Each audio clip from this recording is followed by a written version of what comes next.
Because once you have a lesson, that's right, that's wrong, that's this, you start the critic's voice. It can be incredibly powerful.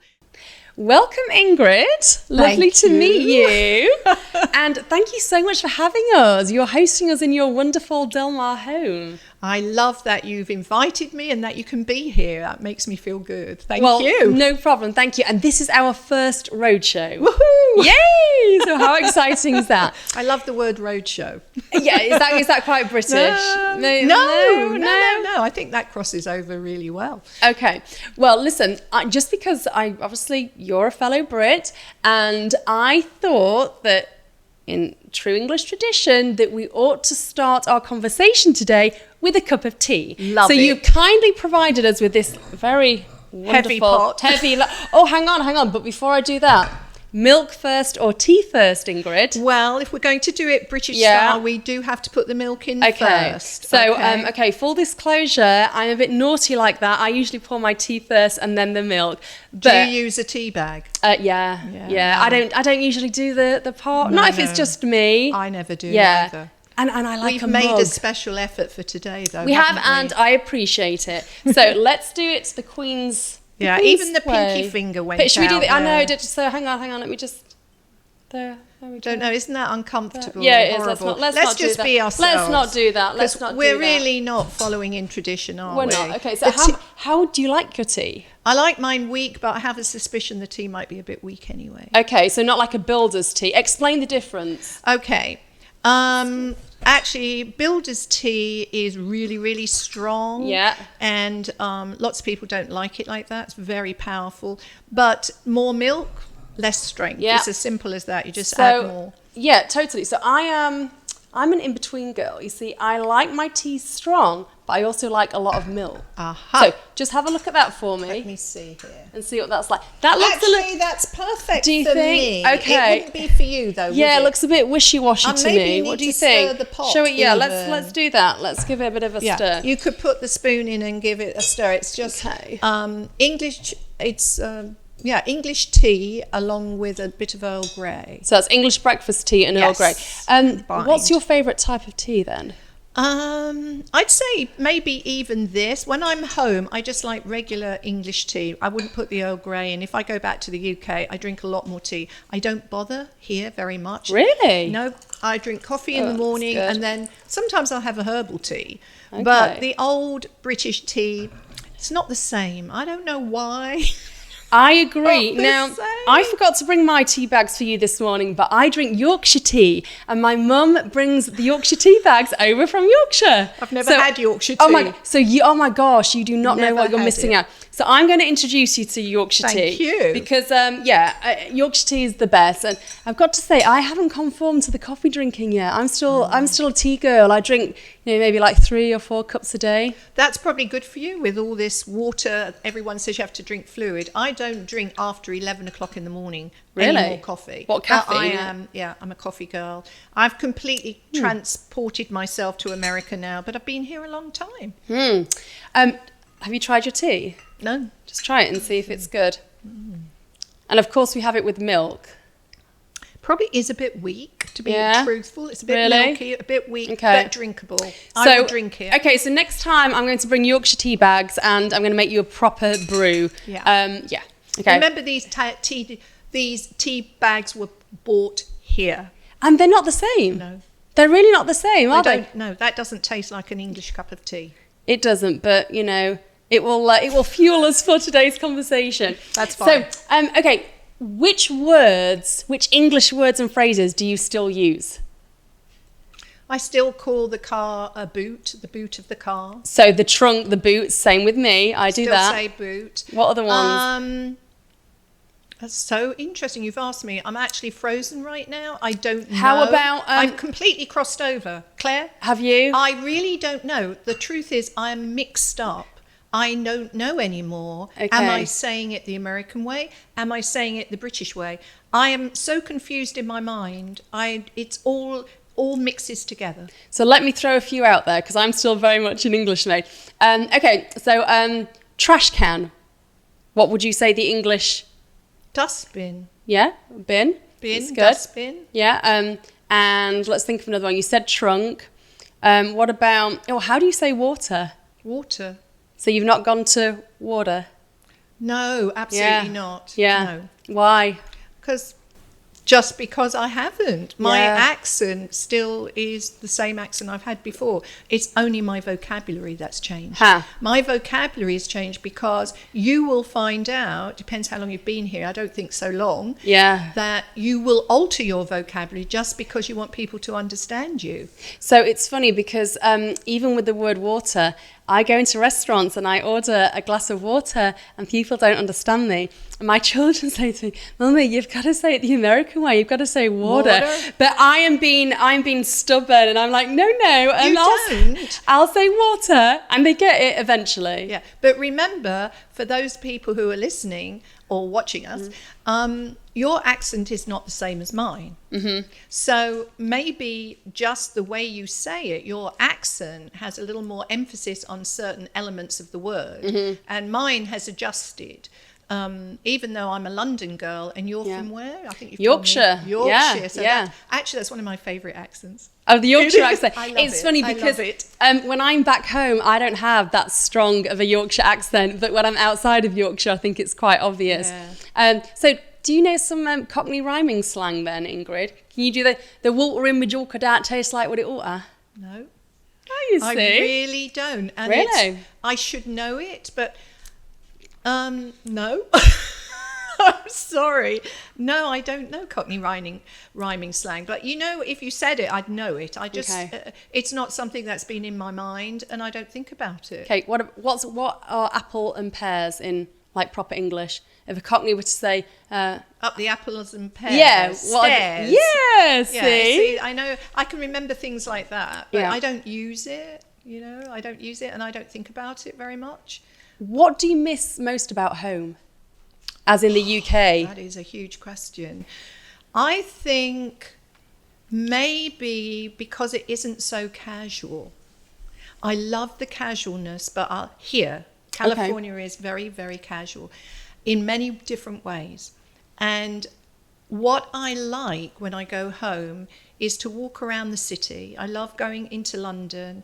I love the kind of the way people dress or the way the shops are. It's a lifestyle. There's something there that doesn't belong here. Both give me a wonderful, wonderful experience. But I think I couldn't have one without the other. Now I'm kind of addicted. I say to myself, I could live here forever as long as I can get out of here. I need to leave. How often do you go back to England? Probably 3 times a year. Yeah. What do you do when you go back there? All my family's there. All my family. I say all. I do have family in Australia and in France, but my mum's still there. I have a mum who's 98. She lives in Devon. I have children. I have one in Bath, one in just outside of London. And that pulls me there a lot. And girlfriends. So I have friends, and a big part of my life is still there. Where is home for you? When you say home, because when I say home, I think I kind of still mean England. Yeah, Where's home for you? I don't have one. I have a home here. I have a feeling of home there, but I'm a bit of a gypsy, and if I like where I am, I could make it home. I'm not someone. I mean, I do love it here. I don't want anyone to think I don't, but I could live in Sydney tomorrow. I love Sydney, where my son lives. I could live there. Probably in some ways, I'm more at home there than I am even here. Why? Because it gives me both elements of what I love in England. I love a little bit of city life. I love the culture. I love not English culture like people think, There's a lot of art. There's a lot of theatre. There's wonderful restaurants, and we have that in Sydney. And we have the beaches, even more beautiful beaches than here. And so you have a combination of life that is extraordinary. And it's very influenced by England, Sydney. Mm-hmm. Very Englishy, as well as having that California, easygoing, casual way of it. But you've lived in Del Mar for how many years now? I moved to Del Mar in 91. And so I've not moved out of Del Mar. I've tried. My husband and I have tried on 2 or 3 occasions to leave. Like, we're going to change our lives. We're going to live somewhere else. We've stayed here. So what keeps you in Del Mar? What is it about Del Mar that you clearly must love? Yeah. Well, one of the things is this house. We love our location. Yeah. In this particular area. Just explain to our viewers like where we are located here. Well, we are literally 4 houses from the bluff and the beach. You can't access the beach easily from my house because it's like a goat path. It's pretty dangerous, although surfers do it. And then I'm like a walk into town. And what I love, it's talking a little bit why I like England, is I can walk to a coffee shop. I can walk to a restaurant. I meet people I know. There are cultural little activities here. So it's a sense of belonging. And maybe that's why Del Mar keeps me. I think I might have just said it. It's a sense of belonging to community. So that's why I like Del Mar, because Del Mar reminds me a lot, except for the weather and the fact that we're near the beach, to my hometown in England, a little place called Tickhill near Doncaster. And there's a real sense of community there. There's some history there. And I think that's why I like this place so much too. I think that really makes a difference. And I mean, I know this is a cliche, but we used to laugh years ago about Cheers, that television program, you know, because it's a sense of belonging and you went to Cheers. But Del Mar, maybe I'm not as so connected to all the things that are going on in Del Mar than I used to be. But when we first came, we got very involved and very active in local things, probably more than now. And it kind of sealed it for us, I think, somehow. And if I was going to move, honestly, I'm not going to move further away from my family. That maybe I'd move back to England, but my husband would never do that. This is the love of his life. So he would not be answering like I am. He loves it here. This is his, quote, home. And where is he from originally? He's from near Buffalo, New York, a little town called North Tonawanda, which is actually, when I visited there, I thought if you'd have brought me here when I first arrived, I would have got on the plane and gone back to England. Now, it's not my kind of place. Oops. But it's I don't know what to call it. It's farmland. It's very German, actually. Lots of people from Germany arrived there. But would that not have suited you? Because your mum is German. Yes, she is. No, it would not have suited me. That wouldn't be the draw for me. It was it's lifestyle. Lifestyle is huge for me.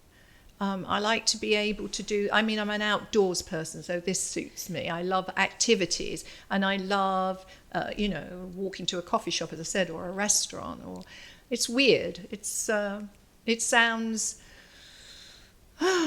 Well, for some people, they want to live in the countryside. I can't live isolated. I like to be able to put my hand out and go to something else when I feel like it, whether it's shopping, whether it's restaurants, whether it's cultural activities. I need them at my fingertips.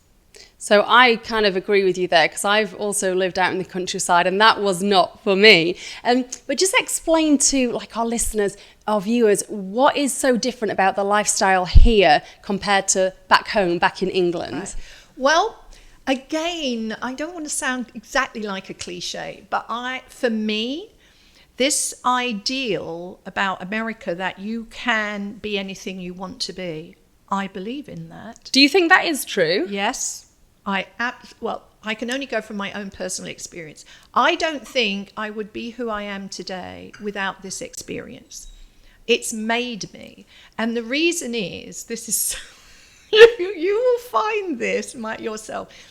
You're actually elevated slightly when you're English. People project onto you all kinds of things which are inaccurate. Completely inaccurate. Like what? Obviously you're highly educated. You've obviously got connections to the royal family, which you never do. That you do drink tea all the time, which we don't. I do. You've not been here long enough yet. Maybe it'll change. But there are things I found. I even had a incident I was at community college here for a while. And I remember, I can't remember what the class was I wanted to do, but they said, as a mature student, I'm talking about, obviously, because I'm 71 years old, and this is back when I was probably in my 40s, right? So I'm at community college, and they say to me, you need maths, so-and-so, so-and-so, so-and-so, whatever the grade of math was. And I said, I don't think I've got that. And they said, yes, you must have. Yes, I'm sure you have. Anyway, they just signed it off for me. What? Without even checking? You didn't even have to provide any documents? No. Oh my gosh. Think that was a direct projection onto, here you are, a mature woman, that you must have this maths particular thing under your belt. And I didn't. You must have gone to Oxford or Cambridge. Oh. I wish. No. I didn't get my degree till I got here. I got my degree here. I really didn't have the education in England. I had high school education.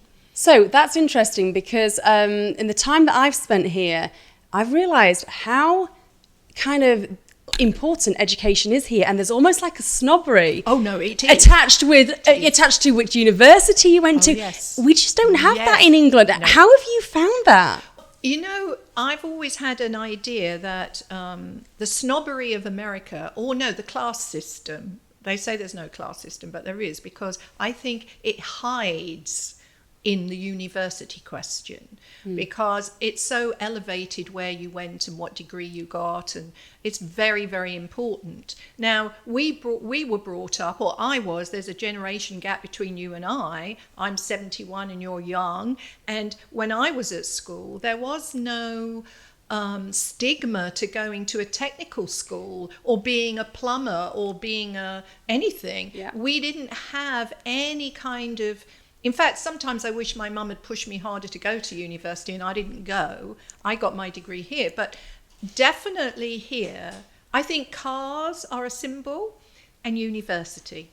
Yeah, it's funny because I went to the University of Sheffield, but even though that's a great university, there just wasn't that kind of snobbery about where you went. And, Never. You meet someone in England, you wouldn't dream of asking them in one of the first questions, where did you go to university? Well, you don't ask certain questions. And I said earlier on, there's a formality. One is you don't ask about that because no one really cares.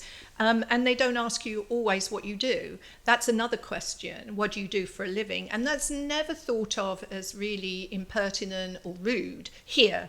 But over in England, I think it wouldn't be thought of as like an initial question, would it? No, not at all. No, so people are shy away from that. Yeah, which leads me on to another subject, which I think is very different across the pond, politics. See, I was brought up that you never discuss politics. No. And so I don't even know, some years how my parents have voted, but It seems here that's very different. Is that something you've noticed? Well, no, you've come at a time where this is illuminated.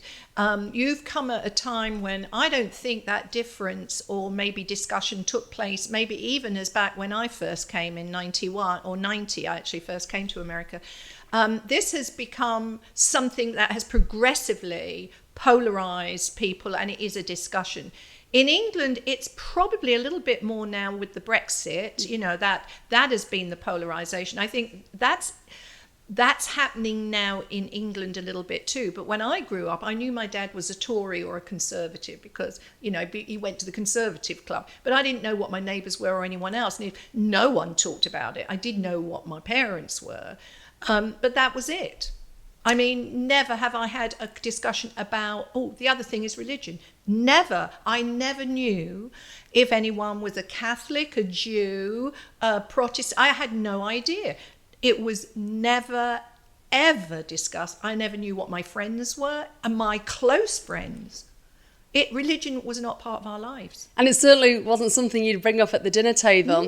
Never. See, I've been in several situations here where at the dinner table, and I don't know these people very well, they've asked me my views on politics here and also politics back home, which leads me on to the big B word, Brexit. After over 40 years, we are now out of the EU. How do you feel about that? I think it was a mistake from the beginning. Personally, that's my view. I'm a liberal thinker. I'm throwing that out there. I'm a liberal, and I don't think after all those years, I was one of those people that went through the money transition from pounds, shillings and pence to decimal points. Traveling to Europe, having the one passport, being able to go everywhere. My brother lives in France because he could. Lots of people did wonderful things. People came from abroad and worked in London.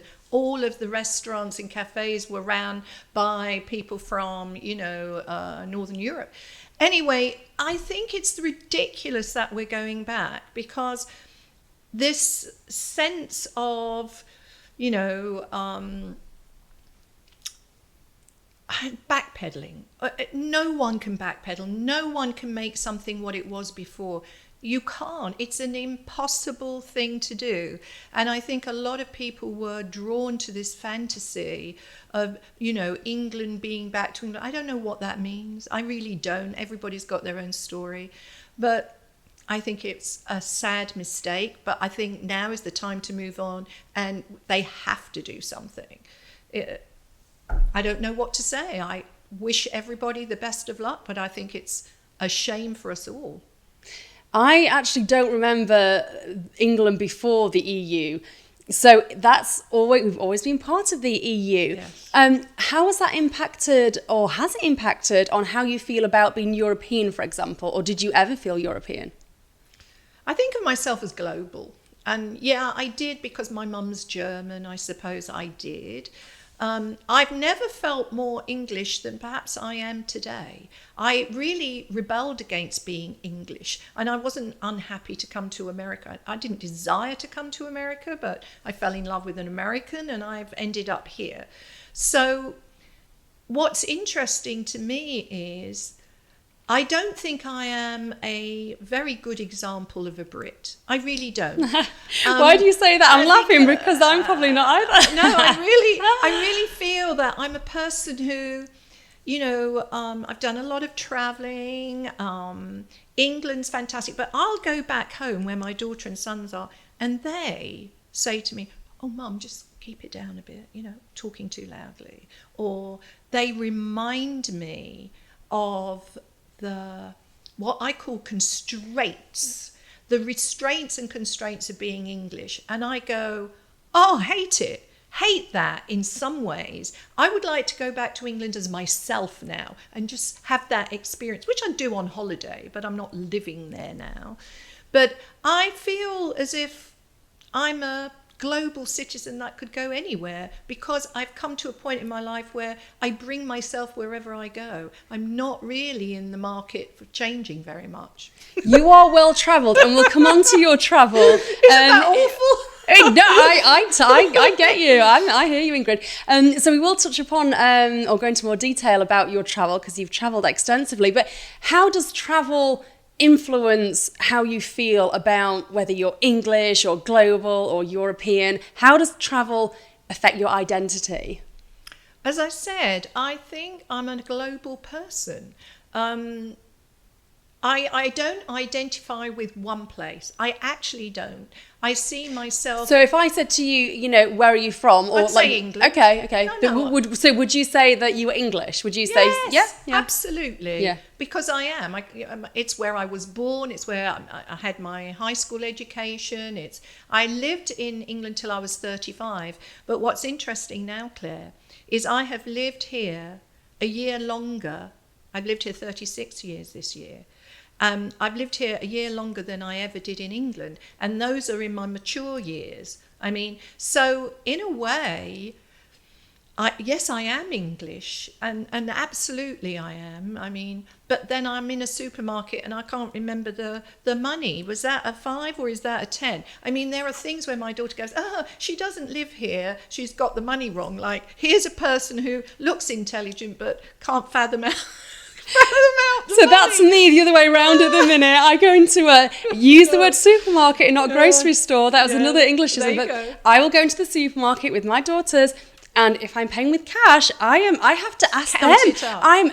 I'm not silly. I have a master's degree, but I still don't get the money But you here. can get away with it because you've got an English accent, so they think you're on holiday. If I go to England, they think I'm a local who can't figure out the money. That's a little bit of a different kind of side sort of look that they give you. And then I got the trains wrong. I do have a funny story about the trains. Okay. When the trains were they're owned by individuals, I can't remember what the word is now. They're privatized. Privatized, yeah. So I was travelling down to Devon or somewhere, and I had a ticket for the regular train, and I got on, and I was looking for my carriage, and I kept going past, and there were white cloths over the back of the seat saying first. And I thought, no, I know I'm not first. I'm definitely in economy. So I kept walking I know up where and this down, is heading. going up and down. And eventually I saw a guard or a conductor, and I said to him, look, I'm so sorry, I cannot find my seat. I'm just seeing all first. He said, well, that's because that's what the train's called. It's called first... What was it called? First something. Yeah, and the train. And you thought you were sat in first class. Yeah, and it wasn't that at all. It was the name of the train company was first, and they all had the little white cloths over the back of the thing. Well, of course, I felt so silly, but there are silly things that you get wrong. I do, even in my travels. And if I had an accent... probably be all right, but when I'm back home I don't. Well, can you not put on an American accent? Can't do it. My husband actually gets offended, I have to tell you, because the only accent I can do is kind of southern, and he says to me, Ingrid, you could offend people with that accent. I hope you'll not do that in public. And I go, why? And he said, oh well, there's all this history about, I don't know, some history about the civil wars, and that's not a good thing to do, so I keep it quiet, but I can't do it. Don't ask me why. Cannot do it. It's just my vocabulary's changed. That's funny. How different are the trains here to back home? What trains? Well, that's what I mean. Public transport does not exist here. Yeah. It really doesn't, and that's a sad thing. Because but you know what? I don't want to make this a downer. There are many other great things here. I've lived here a long time, but no, the public transport cannot be talked about here because there really isn't any. And you can't even get from LAX to San Diego easily. I mean, the whole thing is absolutely silly. But hey, so be it. It's not a country that's been brought up on the trains in this area anyway. Going back to Brexit, that has impacted so many families back home. I mean, I see on Facebook, my friends are obviously, one way or the other, going back to this polarization subject. How has Brexit impacted your family, particularly those back home? I would say at this moment, the only persons that might be affected, I haven't actually seen any direct effect, to be honest. Maybe my brother might be affected because he lives and has a home, and he is retired now in France, and he's lived there a long, long time. How this will affect him, I don't know. I have no idea. And my eldest son is married to an Irish girl. And people do not understand the Irish problem. And I think I hope that there will not be a border between the North and the South.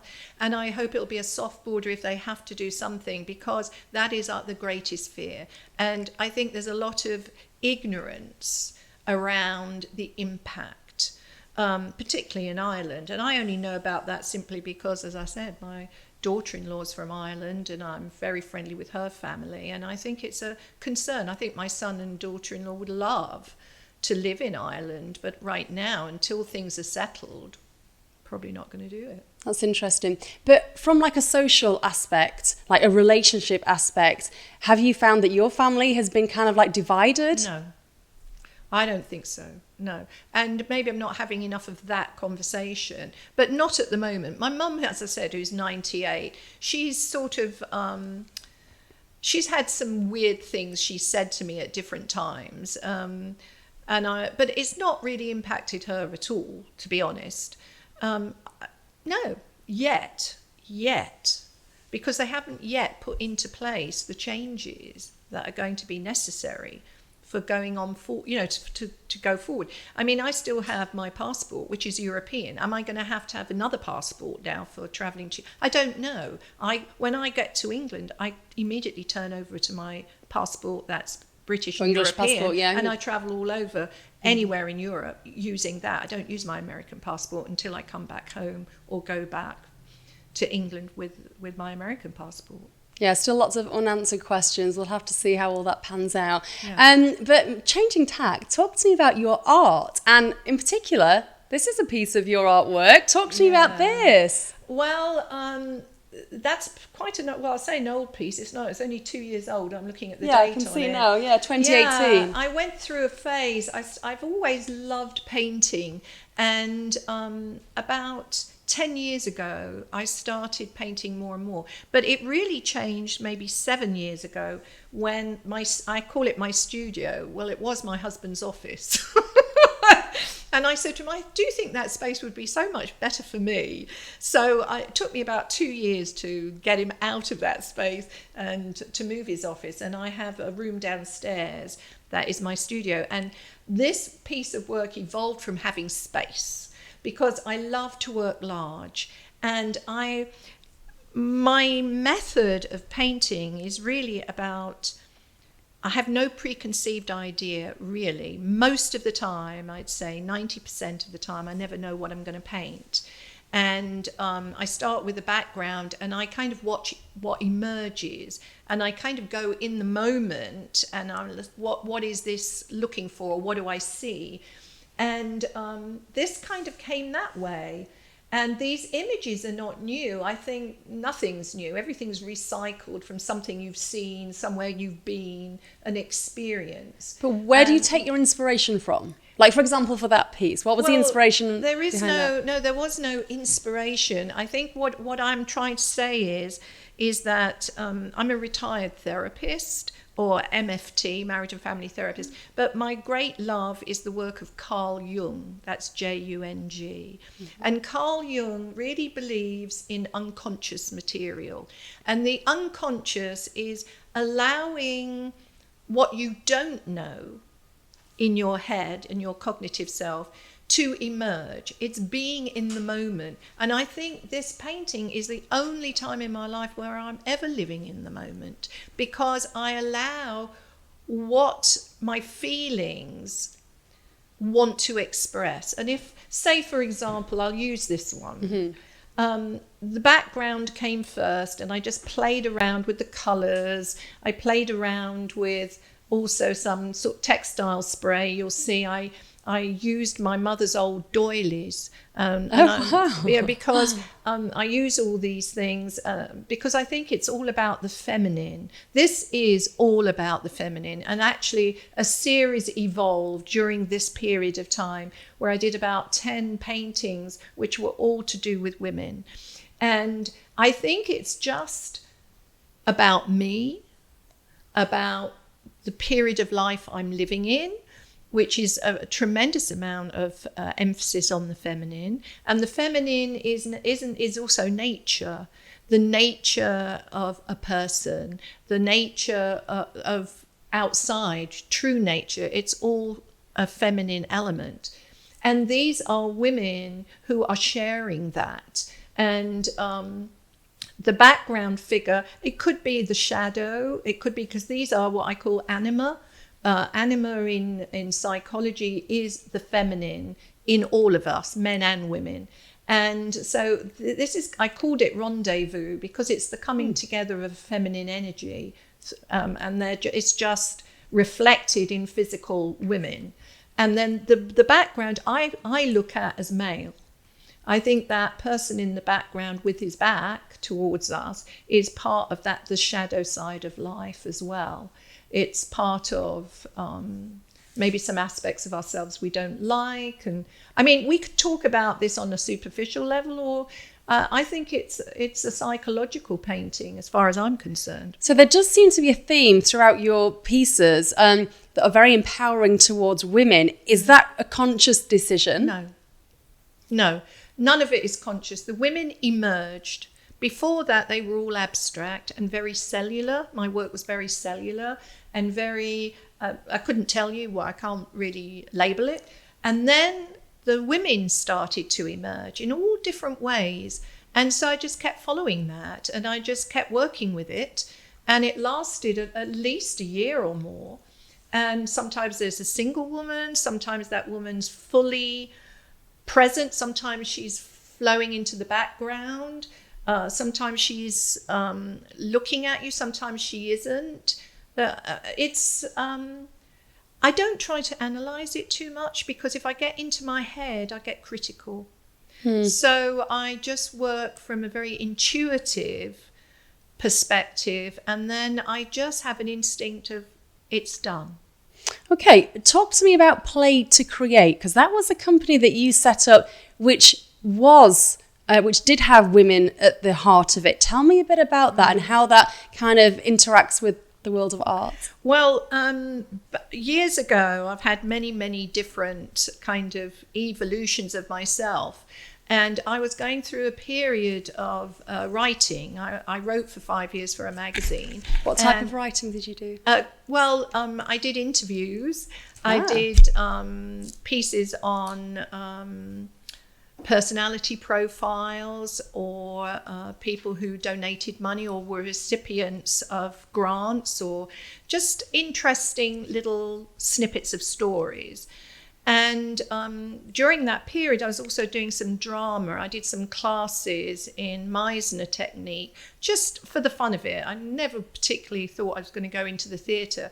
But in the process of kind of touching in on all these elements, the writing, the drama, I went to a class at UCSD here at the university on writing and performing your own monologue. It was so much fun. And in that class, I met a woman who was also an MFT, a marriage and family therapist. And she was great fun. And we hooked up a friendship and started to talk about creating a business, which we called Play to Create.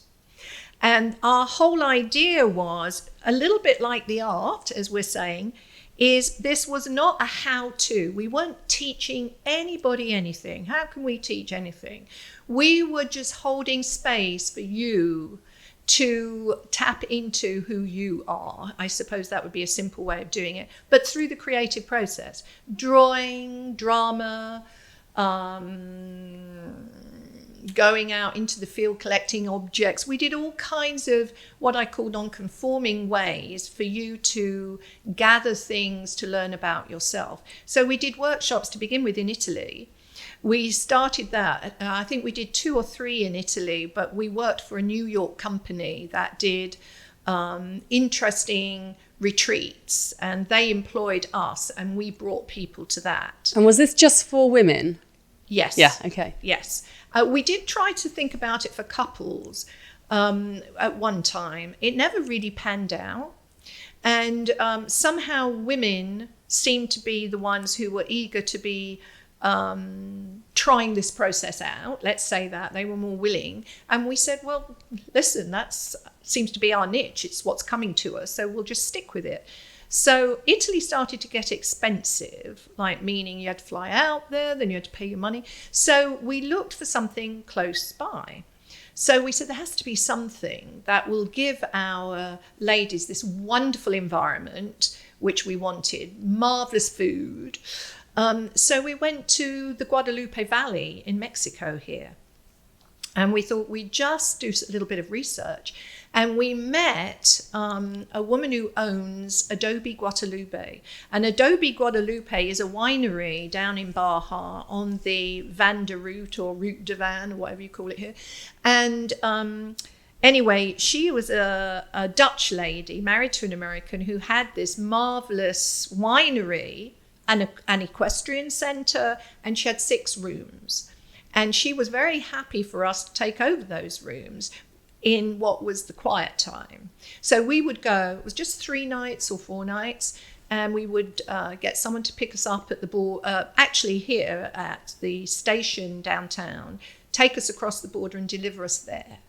And where did the women come from?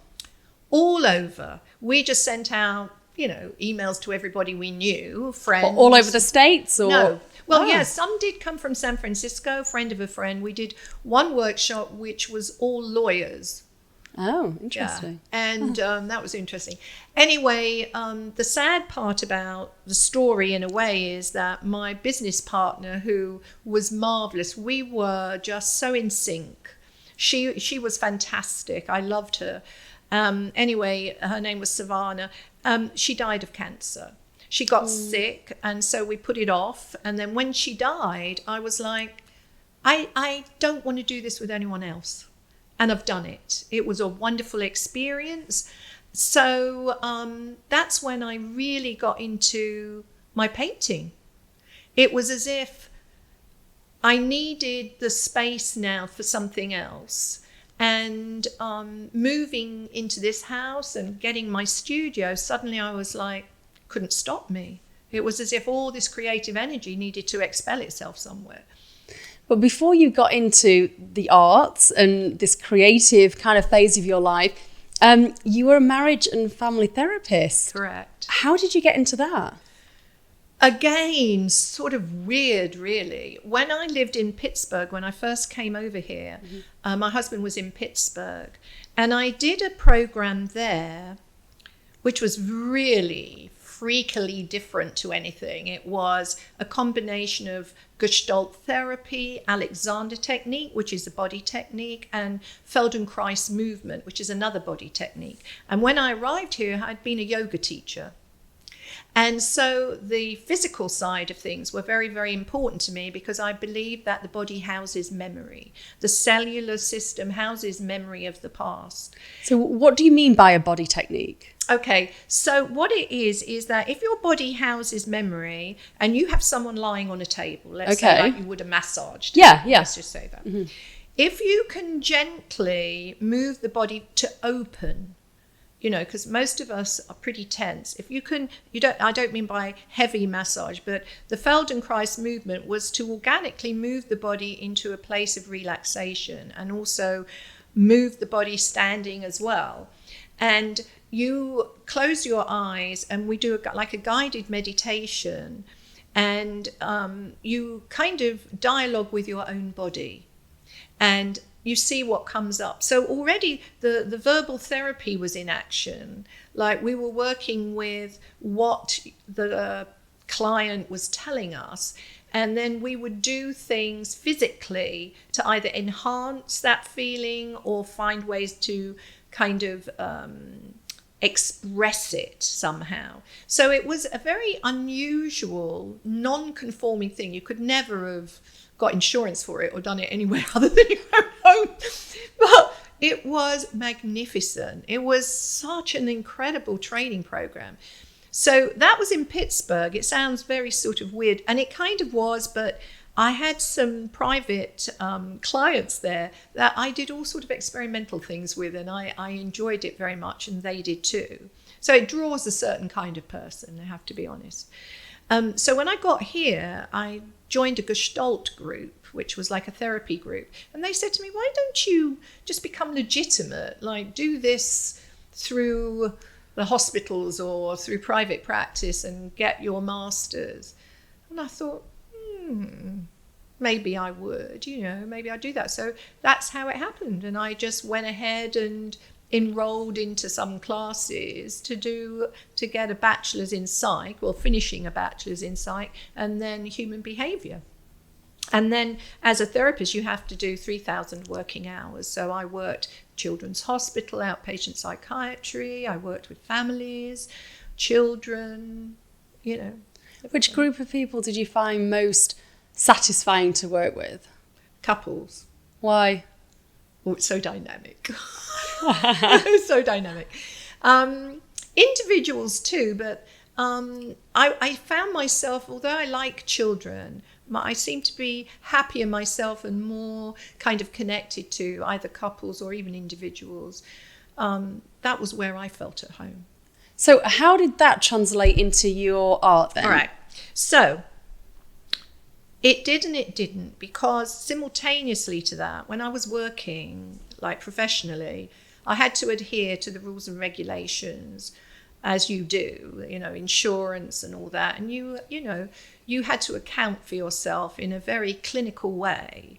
So you had to use the diagnostic manual. You had to pinpoint people in certain groups. This is who they are. And inside me, there was a part of me that doesn't like the labeling, because we are so much more than a particular label. And I know that label was used for insurance purposes. And I honestly wasn't always comfortable with that. And I, by chance, met an incredible woman here in Delmar who lived here, who actually studied with Carl Jung in Switzerland back in the, 50s, 60s perhaps. And she just died some years ago at 99. And she took to me and invited me to her home to be part of this Jungian group. And I learned so much from her that I realized that my heart really is in the thought process of Carl Jung. And at that time too, I stopped working as a therapist because I was getting into my writing and all that. But anyway, Carl Jung's idea is called active imagination. And he believes in dreams. He believes in unconscious material having important things to tell you.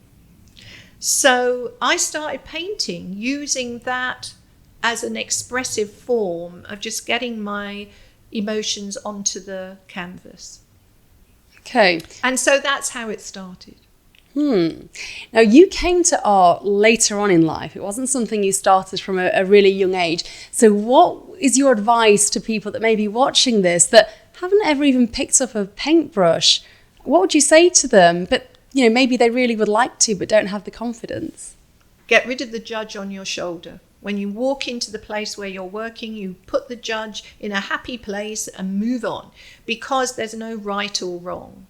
And I have a theory myself, and I have always been afraid of a lesson, right? Because once you have a lesson, that's right, that's wrong, that's this, you start the critic's voice. It can be incredibly powerful and very inhibiting. So the critic being the teacher or the critic being you? Always you. The teacher's doing what they think is right, and they are there to critique you and help you. But if you let your own critic's voice take over, like, oh, see, that wasn't good enough. See, I'm doing that wrong. Or, it happens to everybody. And my whole thing is just play to create. That was the whole thing with the workshop. It's not about right or wrong. Just do it and see what expression comes to whatever you're doing. What's it matter? Who's the person? How many times have you gone to a contemporary art museum and thought, now that is crap? Come on. Or, my God, how did that get there? We've all got our own judges. Just do it. There is, everyone is creative. You were actually featured in a short film which won an award at the Moment Film Festival. Actually. Is it Moment Film Festival? Tell me about that, because that kind of ties in with what you've just been explaining. Right. Well, I've been so fortunate, Claire, like probably you meet people along the way. Mm-hmm. And I've always carried on with my yoga. And in yoga class, I met these two sisters in their 20s who are filmmakers. I'm friendly with their mother too. She's wonderful. The Ray sisters. And the Ray sisters have done lots of different interesting films. And also they have worked doing music videos with two very good friends of mine who are incredible musicians, and they did their music video. And I went on location with them and was holding the boom or doing whatever just to be out there making the sandwiches, And I just loved the atmosphere. I loved everything about it. So we got to know each other very well. And they wanted to take part in the Moet competition. And it's called, isn't it Your Moment or something like that? The Moet Champagne in New York had I think it's a 1 to 3 minute piece that you had to do. Maybe it was only 1 minute. And they said, we've come up with an idea, Ingrid. And we wondered if you'd be willing to be the actor in it, right? And we'd like to film you in your studio. They wrote the piece, which mirrors exactly what I'm saying, which mirrors this idea that in a moment life can change, some accident can happen, and in the 1 minute piece, a cat unhinges the painting and it falls and it becomes an abstract. She's trying to paint, I think, fruit and wine, and this cat mucks up the whole still life painting, and the painting gets mushed up and it becomes this incredible abstract, and she goes, oh my God, this is beautiful, and carries on working as an abstract painter. It is a great little video, and it's actually on your website, isn't it? Is. What's your website if people want to check it out? www.artbyingrid.net. Whose was the cat? Was their cat. And I went, there's no way that cat's going to eat the cheese. There's no way. And it did. And it did. But they knew, they put drops of something on that cheese so that the cat did stretch up and eat the cheese. Very clever. And then I did another piece with them called We Are the Daughters. And We Are the Daughters was a longer piece, and it's about the witches of the past, that we are the daughters of those witches that were hung that were killed at the stake. And a group of us went into the desert and we played different women in different stages of life. And they've won awards for that too. They've gone to quite a few film festivals with that. So aren't I lucky? You're very lucky. And obviously spirituality is a big part of your life. Not necessarily through a church, but you know, everything that you've kind of immersed yourself in is all about encouraging, positivity. How has that influenced your direction in life? Well, it's interesting because I don't stop and think about that. Like, you're asking me very directly, it wasn't a conscious moment. It was more of an evolution. And I think through the therapy, through positive feedback I've had when I've done things spontaneously, things have worked out for me. It's really around trust. I think it's about trusting yourself.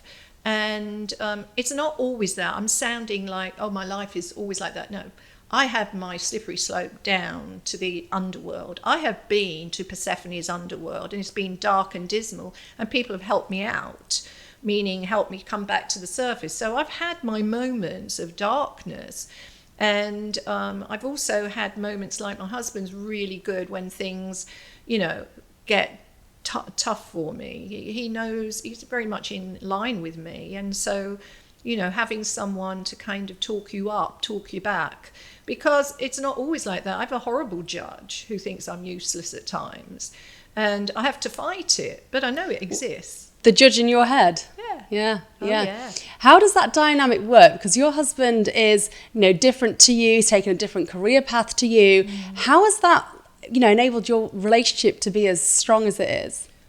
Well, we are very different about how we get to where we are. But if you think of a pie chart, right, and you have a dot in the middle where all those little pies meet in the center, that's very strong and steady and the same in both of us. We have the same value system. We have the same beliefs about many, many things. How we get there is entirely different and can cause conflict between us. I mean, I'm sloppy, he's very organized. And there's lots of different things. But I think my daughter even said to me, Mum, how do you manage him and things like that? And I go, because I have tremendous respect for how he lives his life and the decisions he makes in his life. So if he says something, I listen. I won't shove it off, because I think, you do annoy me, you might annoy me or something, but below that is something of deep respect for that man. And so, I mean, yes, I love him, but it's even more than that, because, love and all that, that's all very well, but it's very, I've been very, very fortunate in meeting someone who can absolutely meet me where I need to be met. I can't be a top dog or an underdog. You need to be the same. Yeah. How have you found the fact that he's American and you're English? How have you managed to kind of find that happy medium between the two cultures? because he's American, but he's not, I don't know, he's kind of quite conservative inside. He's not conservative at all, he's very liberal, but he's got a very quiet demeanour. I'm the loud American in our couple, not him. I am it. You know, the very thing that people would say, oh, that's an American, doesn't actually belong to him. He's a very quiet, he's a listener. I'm a talker, I'm an over-talker. I can relate. Yeah, exactly. That's why you're doing this job. Absolutely. You're an over-talker. I'm an over-talker. Meaning I talk over him, and he has to sort of shut me up and go, no, you're not listening, you know. I don't think he's fits a type, to be honest. And although he's an American, it doesn't impact anything really. Talk to me about your travel, because you've travelled all over. Yeah, I have, and I love travelling, I have to say. And I'm sure there are people who look at me and go, oh my God, she's off again, you know, all that. But particularly Nepal, and you were doing something very worthwhile there. Just talk to us about that. Well, it started as an English friend who I've remained like, she's my best friend actually. We used to hike the Lake District when our kids were little at Easter. It was something we did. Okay, let's explain the Lake District to people that may not. We've got to assume that people don't know what we're talking about here. Right, so well, where is the Lake District? The Lake District is called the Peak District. It's an area in England where there's beautiful hills and mountains, I suppose. So that's different. So the Peak District is actually Derbyshire, and the Lake District, that's kind of Lancashire area. So is it the one with, so the Lake District is the one with lots of lakes, hence the name. The Peak District is the one that's like near Sheffield, and which one? Oh, well, really, I'm talking about the Lake District. The lake, with the lakes, yeah. With the lakes, yeah. But very also beautiful. lots of hills. Yes, very hilly. And we would do this Easter walk, you know, and stay in a sort of farmhouse or something like that. Anyway, and so we did that, and we said one day, this is when we were in our 20s and 30s, one day, you know, we'll do something really like monumental. And then this girlfriend got hold of me and she said, oh, there's this walking group that's going to Nepal. They're doing the Everest trek, not to base camp, but just below base camp. Do you want to go? I thought, ooh, and this was in 2007. And we were then over 50, you know, we were already getting on there. And I thought, well, it's now or never, isn't it? You know, if I can do it now, I'll do it. So anyway, that fell through because the group got full very quickly. But then a friend of mine who lives here said, well, I went last year. You could go directly through this group in Nepal, half the price. He's a fantastic guide, blah, blah, blah. So I contacted them and he said, yeah, I'll put this together for you. We will create this for you. 3 of us went. A girlfriend who lives here in Delmar, whose husband heard I was going and said, I know my wife would love to go. So myself, my English friend, and this she was young, she was only in her 40s, the Delmar girl, we went on this hike to just below Everest Base Camp.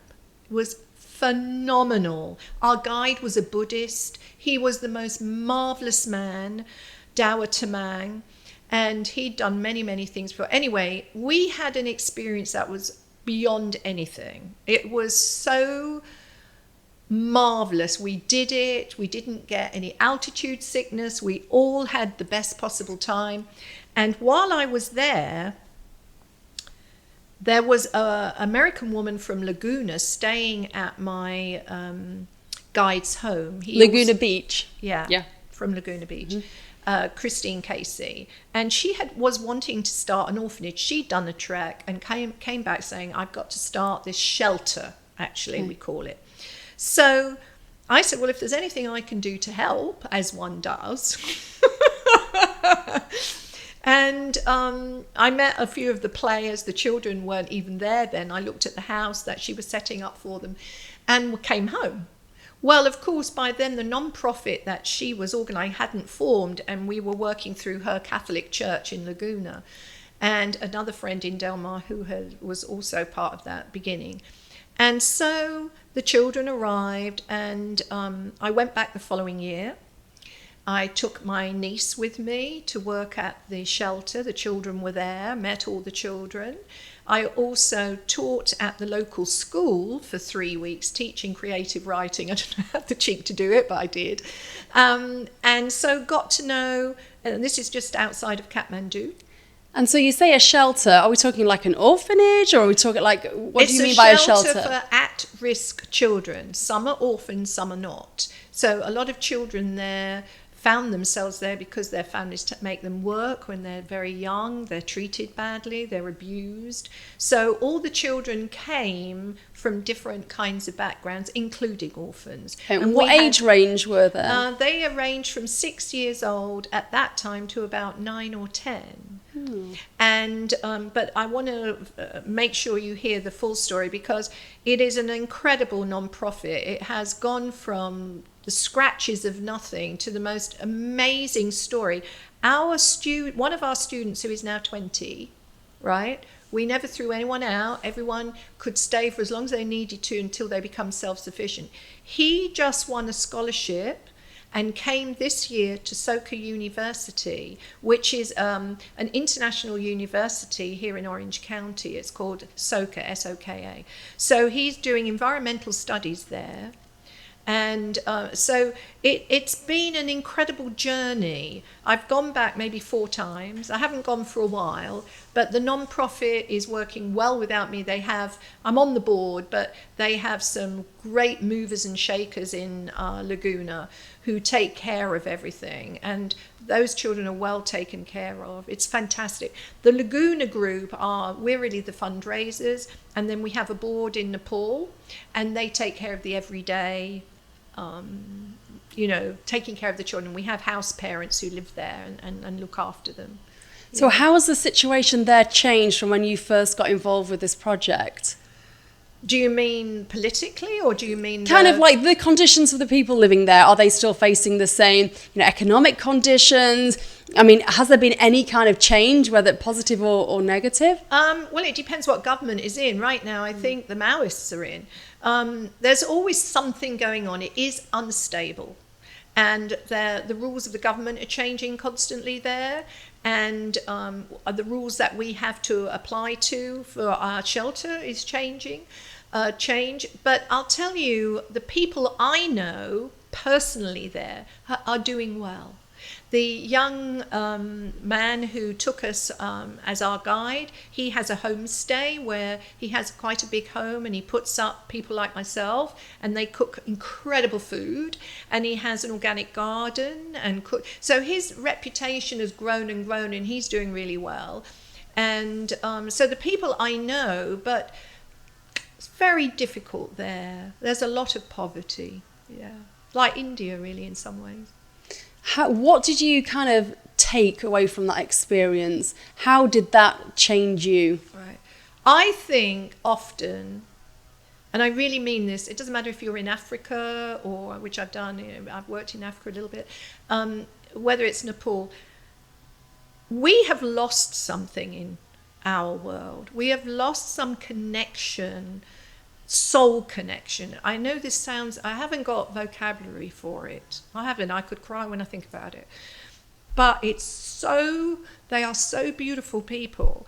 They never complain.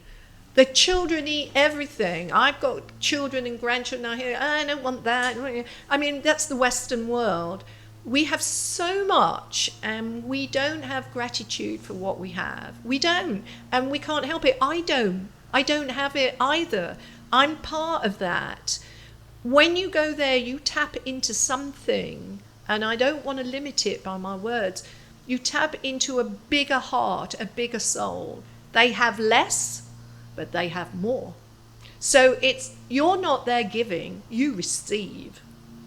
Honest to God, that's the truth. And that isn't just in Nepal. There's something we don't get because we have too much. Okay, so we're battling a little bit with the lawnmower outside. Do they say lawnmower here? Or is there a different word for it? The thing that cuts the grass. I I say lawnmower. I do See, too. This is one of those things. If there is another word, I don't know what it is. And because we don't have any grass, I never say it. Oh, that's funny. Yeah. But that's the noise outside. But anyhow, we'll not let that kind of derail us here. So obviously, community is a big thing for you. It's been a theme throughout your life, really, that sense of community. Tell me about your time with Community TV right here in Dalmar. Oh, I had the best time and the most fun. It was really my first venture into something like this, and that it's literally a walk from my house was the old TV station, and I met wonderful people there. I met Edward, who's here now on camera actually, and quite a lot of people involved, and I did the producers class, how to be a producer, and then I started a little program with the help of Edward and a lot of other people called Dalmar Life, I think it was called, or something like that, and we would go around interviewing people, but we had such fun together as a community, and people were really into happily us bringing the camera into their coffee shops or talking to them about what was going on locally, whether it was at the racetrack or some art project. We just did anything we liked, honestly. We just said, that sounds good, let's give them a call, and we'd end up bringing the cameras or it was a marvelous moment in time and doesn't exist anymore. They closed the television station down, and we grew as people. I grew in confidence because I used to be on camera then myself, and I thought, oh, look at you, you look dreadful, and I thought, that doesn't matter. Doesn't matter what's it about. Doesn't matter about that. It's what we're doing, and somehow I got over myself. That's really interesting because I worked for the BBC before I came out here, and the BBC literally could not care less what you look like. It's all about, can you do the job? It's about your story ideas. It's about your talent. And here, I still feel that as a society, it is very looks based. I think it's slightly moving away from it, but not quite as fast as certainly I would like to see. What's your take on that?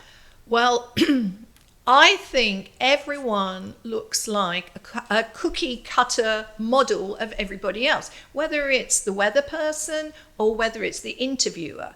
They all look the same. Now, why? That's not true of KPBS. KPBS doesn't. I have to say, they have a couple of brilliant people right now. But there seems to be something they're looking for, an image, maybe. And that's all part of this glam Hollywood thing, I guess. I don't know. I find that a bit disappointing, especially because I've got two girls and, I don't kind of emulate myself on anyone else and, I'm just kind of me and I don't want them to feel like pressured to conform to look a certain way.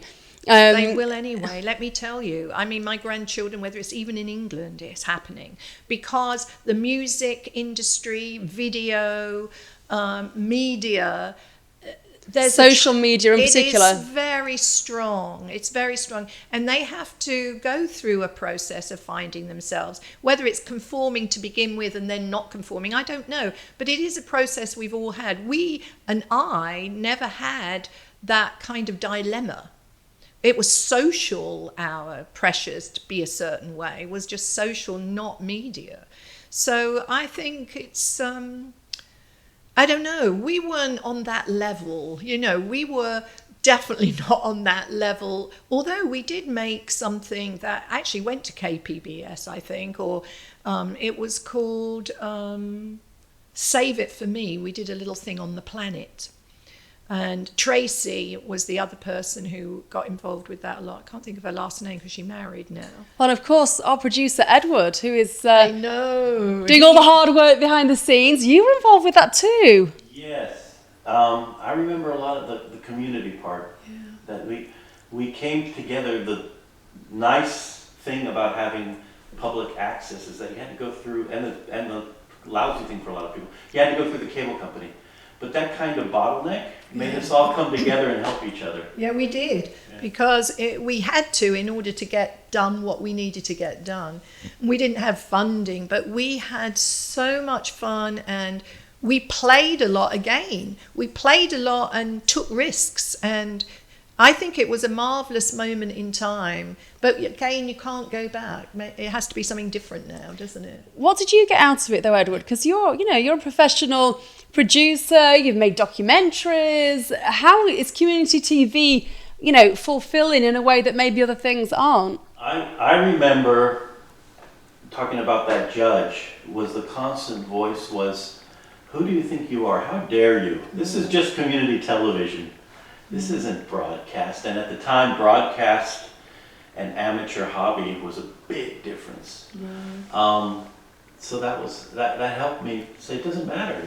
We have something to say.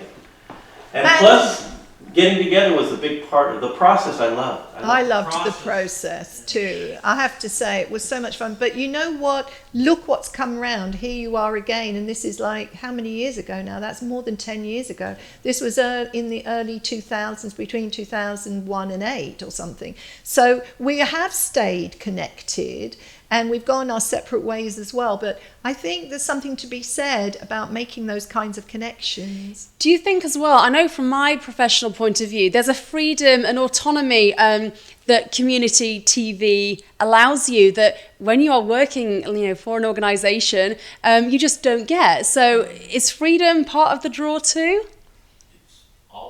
Well, you would know better than me. I'm not in TV, so I don't have any experiences other than the ones I'm telling you about. But for example, Ingrid, when you had like a program idea, how many obstacles did you have to face? So that's what I'm saying. So, and that's not normal. If you work for a news organisation, for example, you have to run that past your editor.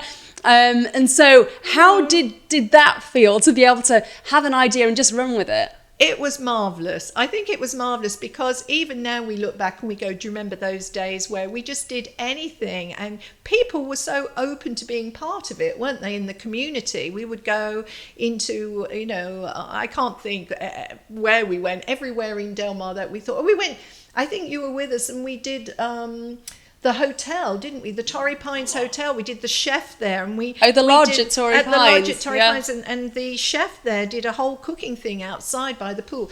We just did, we did everything. I don't know that it was any good or anything like that, but people watched, those who had the right channel.